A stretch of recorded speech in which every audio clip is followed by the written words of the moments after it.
Ora, sejam bem-vindos a mais um episódio do nosso podcast Conversas com a Mente.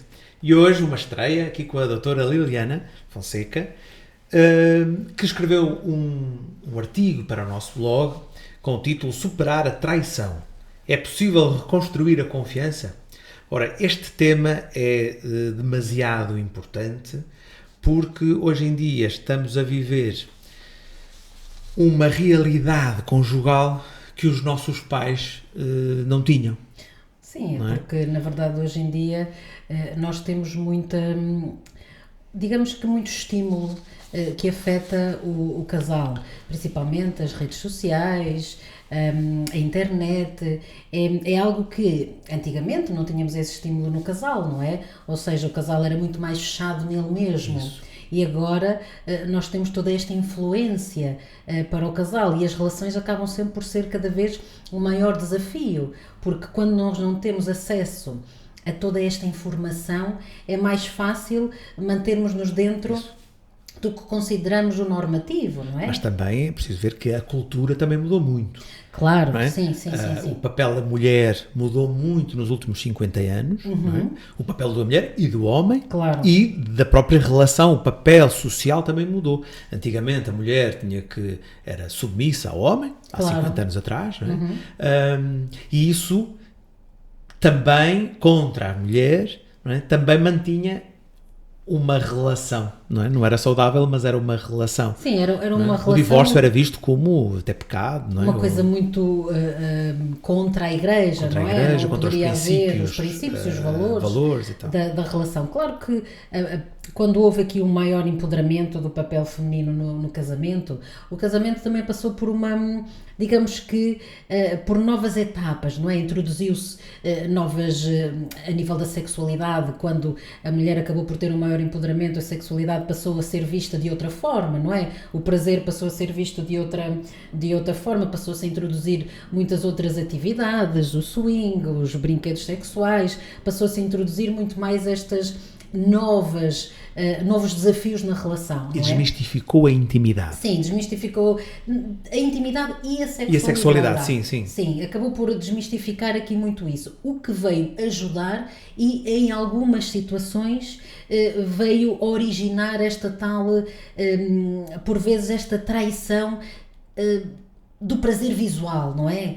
Porque muitas vezes o companheiro, não é? Ou a companheira, quando provoca esta traição, não é? Nem sempre é uma traição física, não é uma relação sexual.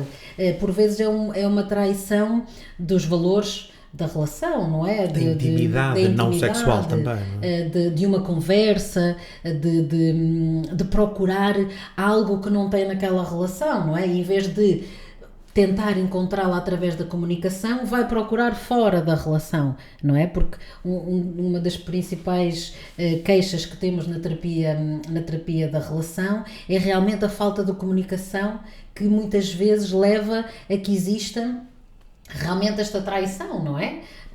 Traição, e podemos dizer das mensagens que se mandam Claro. aos colegas. Sim, a traição nem sempre tem que ser sexual. Sim. Nós ainda temos um bocadinho esta crença de que a traição é quando há uma relação sexual, não é? Que não é verdade, porque a traição vem daquilo que eu deixo entrar na minha relação,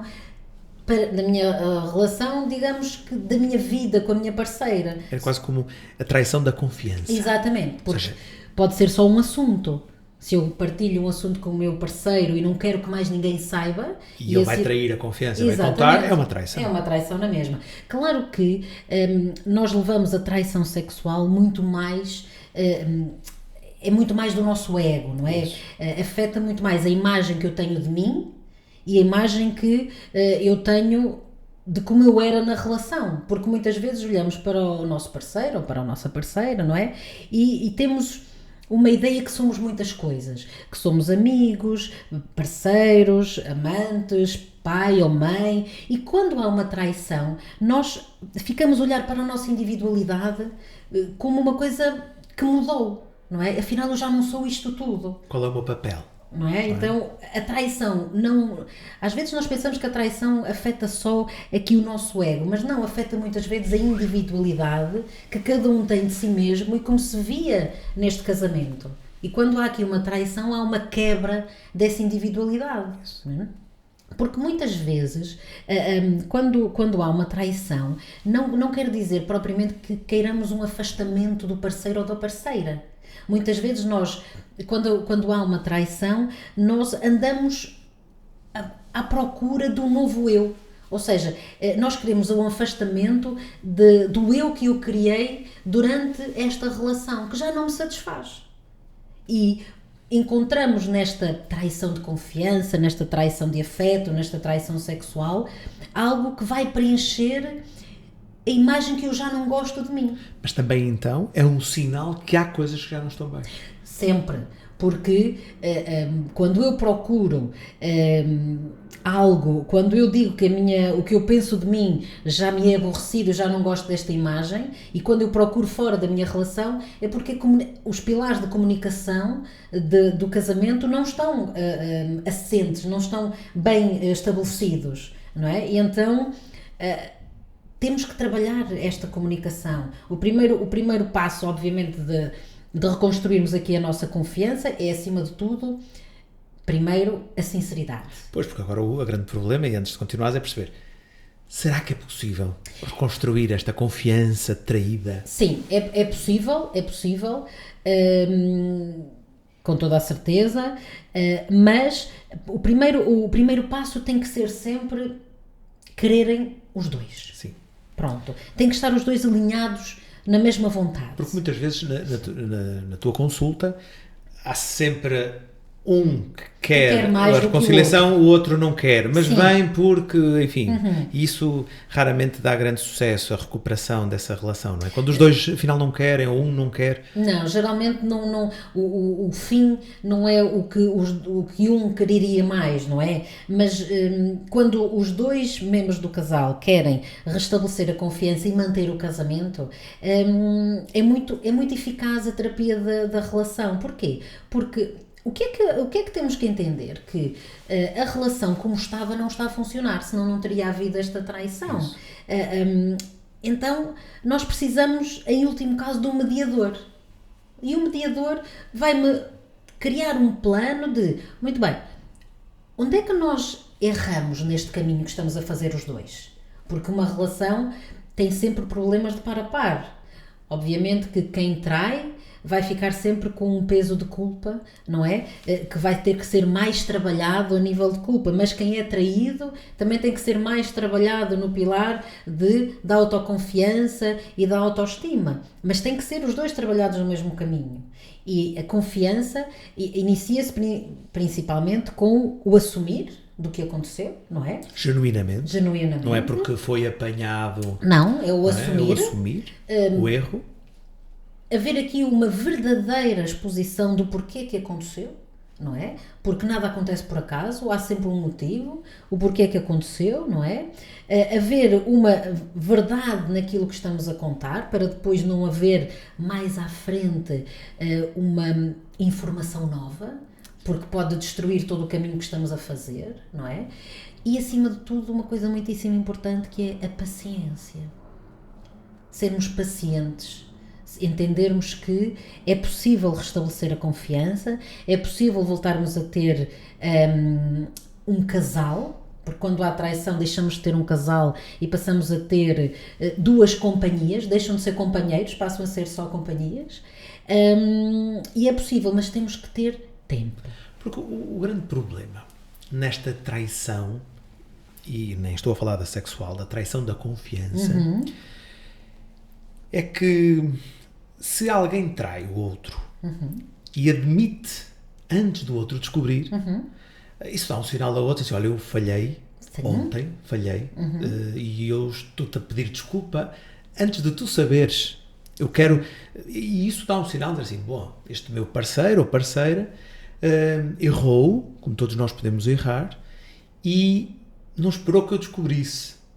Com a culpa que sentiu, veio pedir perdão e pôr-se à mercê da decisão do outro, do que é que o outro queria fazer.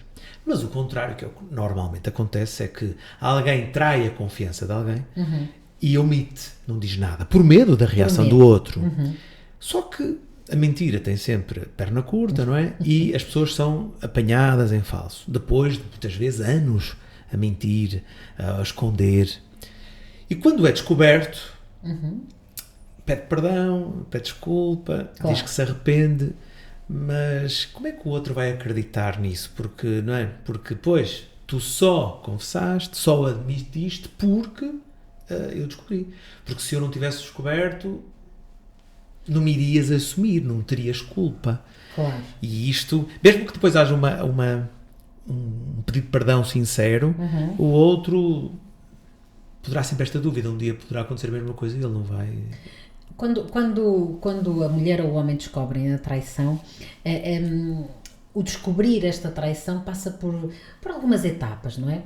Mas a etapa que geralmente faz com que o casal procure ajuda é a fase em que quem é traído questiona constantemente o parceiro ou a parceira do porquê que aconteceu, do porquê é que tu não me contaste, se eu não descobrisse tu nunca me contarias, e é nesta fase que geralmente é procurada ajuda. Porquê?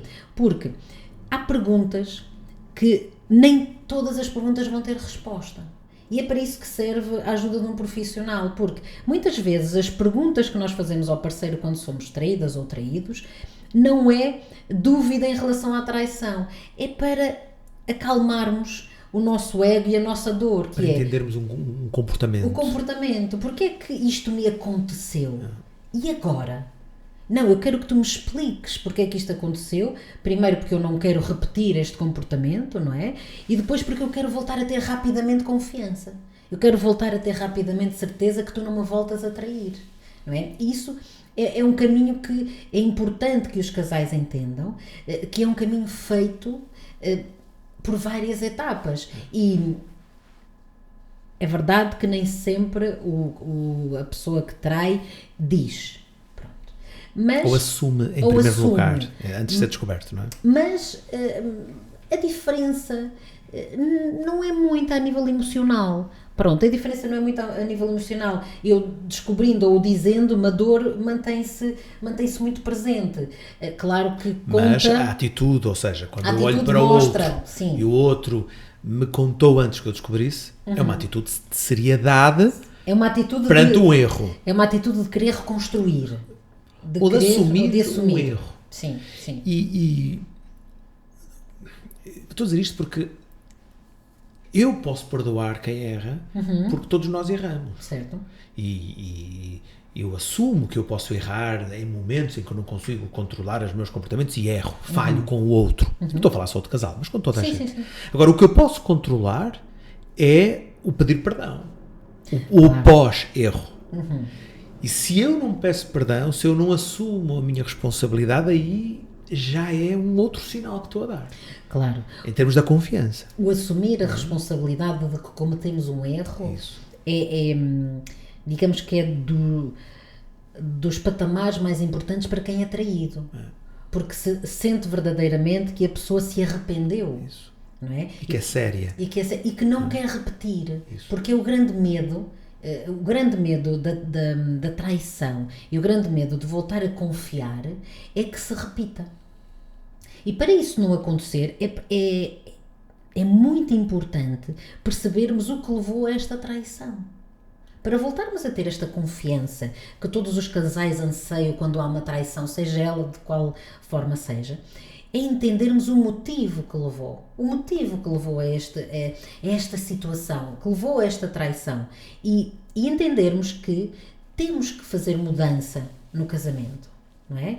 Para não voltar a acontecer, é preciso efetivar mudança propriamente dita. Por isso é que é, talvez, em alguns casais, mais fácil esta mudança acontecer quando temos uma ajuda profissional.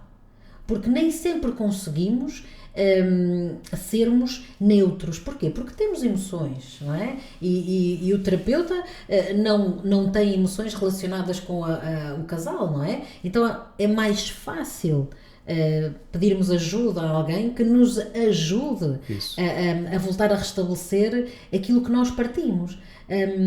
E neste pedido de ajuda, nem sempre, é sempre, mas não é só, muitas vezes, a ajuda ao casal, mas a ajuda à pessoa traída e à pessoa que trai, individualmente. Eu estou-me a lembrar das situações que acontecem muito e que podemos dizer que é violência doméstica, muitas vezes, que são os ciúmes. Sim. Quando alguém é traído, a falta de confiança depois à outra pessoa é tão grande que pode criar aqui um comportamento de ciúmes tão intenso que isto passa a ser mesmo violência doméstica que faz contra a pessoa. É muito normal nós em consulta termos pessoas casais que nos dizem há 20 anos houve uma traição, é verdade. Resolveu-se as coisas, pronto, assumiu-se, um perdoou o outro, enfim. Mas desde aí houve um controlo excessivo contra a privacidade do outro, contra a liberdade do outro, que é mesmo violento, muito violento dentro do casal. Ou seja, as pessoas, e o que eu digo às vezes às pessoas que estão neste estado de ciúmes é ou perdoa ou não perdoa. Exato. Se perdoa, Quando o casamento ficar junto, não quer dizer que a situação ficou resolvida. Pronto. É importante entendermos que o ficar junto não é esquecer, nem perdoar, nem reestruturar. Não é? Muitas vezes estes ciúmes excessivos, uma característica que aparece muito é a hipervigilância do parceiro, não é? Quando eu sou traída, depois fico hipervigilante ao comportamento, vou constantemente ao telemóvel, quero saber onde está, os telefonemas, eu fico hipervigilante porque eu tenho medo que volte a acontecer, não é? Isto mostra o quê? Que há uma falta de plano, de controle. Porquê? Porque se nós vamos dar uma segunda oportunidade, nós temos que ter consciência do trabalho que temos pela frente, não é? E entendermos também que é uma segunda oportunidade à relação, mas é um segundo casamento também. Aquele primeiro casamento, não queiramos voltar lá, porque voltarmos àquele casamento foi onde houve esta traição, onde houve este erro. Então, o que temos que perguntar aos casais que sofreram uma traição é entenderem que este casamento que está para trás acabou. Se estão dispostos a um novo casamento, não é? Se estão dispostos a construir um novo casamento. E neste novo casamento que vamos construir, muito bem, vamos entender o que é que nos trouxe cá. O que é que nos levou aqui, não é? O que é que aconteceu verdadeiramente para surgir esta traição? E através desse momento menos positivo que houve neste novo casamento, vamos reconstruir a confiança, vamos reconstruir o afeto, a afetividade, a intimidade, a sexualidade, não é? Para conseguirmos voltar a ter uma relação, não é? Para conseguirmos voltar a ter a confiança, mas para isso temos que começar do zero, não querer logo, pronto, aconteceu, já está perdoado e eu não quero pensar mais nisso, que muitas vezes nas relações fazem para ser rápido, é quase como quando arrancamos o penso, para sentirmos a dor rápido. Pronto. Não falam sobre o problema, tentam escondê-lo. Isso. Como pronto, não vamos falar nisso, não vamos esquecer. Já está resolvido, isso foi ontem, não falamos mais sobre isso. Não falamos mais sobre isso. E a pior coisa que se faz, né? Claro. Não falar sobre isso, porque não se reconstrói a relação. Claro, e ficamos sempre com a pior coisa que pode haver num casamento, que é a dúvida. A dúvida... Que causa os ciúmes, como estavas a falar há bocado, causa a instabilidade. Causa o medo, causa a hipervigilância, causa muitas vezes as questões desapropriadas, não é? Causa, no fundo, estar sempre em tensão no casamento. E quando nós estamos sempre em tensão, não conseguimos ir à parte melhor do casamento, que é o afeto, a compreensão, a afetividade, a intimidade, a sexualidade, não é? Porque para nós construirmos tudo isto, temos que ter uma base muito sólida e a base é a confiança. E para nós termos essa confiança, nós temos que olhar para o parceiro e para a parceira e aceitarmos que ele nos está a dizer a verdade. Seja ela qual seja. E não, ok, não vou falar nisso, vou esconder, não vou querer magoar-me, porque saber também magoa. Saber também nos vai dificultar voltar a confiar. Mas, se voltarmos a confiar com o que nos levou àquela traição resolvido, estruturado, mudado, eu vou voltar a confiar. Liliana, mas também temos que pôr em cima da mesa o divórcio. Ou seja, e não podemos ocultar ou afastar essa ideia. Não. Porque o que importa é o nosso bem-estar. Exatamente. Individual, coletivo, juntos, mas individual também. Claro que sim. E vejam, o divórcio pode acontecer mesmo havendo afeto. Atenção, não é? Ou seja, eu posso amar esta pessoa, mas escolho não tê-la na minha vida porque eu não consegui gerir circunstâncias. Gerir esta situação. Ou a própria pessoa tem personalidade diferente e de uma tal forma que temos que respeitar essa personalidade, mas que entendemos que não se coaduna com a nossa. Claro. E temos que respeitar essas diferenças e muitas vezes o divórcio é uma opção que tem que ser posta. Claro, e o divórcio deve ser sempre falado com o casal, porque não é algo descabido, não é? E não temos que o esconder debaixo do tapete. Sim. O divórcio também estará em cima da mesa. Porque muitas vezes estas causas que falaste há pouco, de que há um problema para haver uma traição. Só que esse problema muitas vezes não é passageiro, não é um problema, é estrutural. Sim. E então, muitas vezes, não vale a pena estar a insistir num relacionamento que também pode não ter estrutura suficiente para dar felicidade às duas pessoas, não é? O importante nas relações, o ideal, digamos, o ideal das relações seria, ao iniciar-se um conflito que os dois não conseguem resolver, não é? E que sentem que está a acontecer a nível de padrão, ou seja, este tipo de conflito está-se a tornar padronizado na nossa relação, é a altura certa de procurar ajuda. Pronto. Isto era o ideal. Sim. Mas que a minha experiência diz-me que não acontece. Então, o que é que muitas vezes acontece? Só procuramos ajudas quando a estrutura já partiu. Quando a estrutura já partiu, não é? Quando há ali algo que já não conseguem de forma alguma superar. Já muito passado. Exatamente. A minha experiência diz-me que conseguimos reconstruir muitas estruturas partidas? Sim. Pronto, todas. Seria uma utopia, não é? Mas conseguimos reconstruir. Mas volto a dizer que o mais importante em terapia de relação é os dois estarem alinhados nessa vontade. Os dois têm que dizer quero. Porque se um diz quero, mas já não vamos ter o resultado pretendido. Já há ali um problema estrutural. Já há um mas, e quando há um mas, quer dizer que a pessoa não se vai empenhar nesta estrutura. Então, se calhar as coisas podem não chegar onde nós queremos, que é a reestruturação da confiança. Se as duas pessoas quiserem, estiverem empenhadas e realmente querem ter um novo casamento, é garantido que conseguem.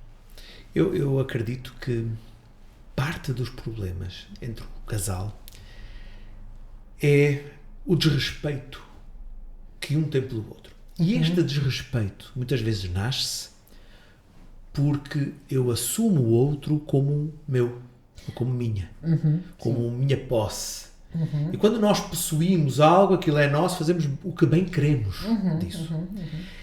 E esta noção de que agora que estou casado, agora que tenho filhos com a minha parceira, portanto, vai ser minha para sempre, não é? Já não... Cria-me esta sensação de garantia e eu trabalho pouco para a manter. Quase que sinto que não preciso de trabalhar nada, não preciso de respeitar, não preciso para ter. E quando nós pomos, e nesta cultura atual, que põe o divórcio em cima da mesa com muita facilidade, o divórcio, a separação, com muita facilidade, também potencia, por outro lado, o medo que isso aconteça, logo cria também a necessidade de um esforço maior para manter a relação, porque se sabe que as relações agora são mais voláteis, voláteis, certo. Havia um escritor norte-americano que dizia para a nossa relação nunca acabar, temos que fazer durante a relação aquilo que fazemos para conquistar. Namorar sempre. Exatamente. Isso é a verdade mais vitalícia que podemos ter numa relação, que é, se nós conquistarmos e formos conquistando o nosso parceiro ou a nossa parceira diariamente, recorrentemente, com pequenas coisas, com pequenas atitudes. Flor, com um beijinho, com uma boa palavra. Pequenos momentos, não é? Nós vamos fazer com que, obviamente, que a relação seja mais, digamos que se alimente. Que se alimente, exatamente, não é? Agora, é verdade que na altura dos meus pais, dos meus avós, era casar para sempre, não é? Logo, também havia uma aceitação diferente. Uma resignação diferente. Uma submissão diferente. Agora, também vamos a um extremo. Agora estamos num extremo em que, quando algo parte, não arranjamos. Isso. Quando algo parte, não reconstruímos. Então, obviamente que ainda bem que estamos num extremo que o divórcio não é um tabu. Mas também não usarmos logo esta carta do partiu, fora. Não funcionou desta forma, fora. Calma. Até porque há muita coisa em jogo. Normalmente há os filhos, há uma vida construída, há sonhos que foram construídos a dois, que merecem ser trabalhados, que merecem um pouco de reflexão. Pronto. E que tu trouxeste esta reflexão para este artigo. É verdade. E quero-te agradecer por estes temas que tu trazes sobre as relações. Não é? E quero-te agradecer então por trazeres este tema. E agradeço a todos que nos assistiram e vemo-nos no próximo episódio.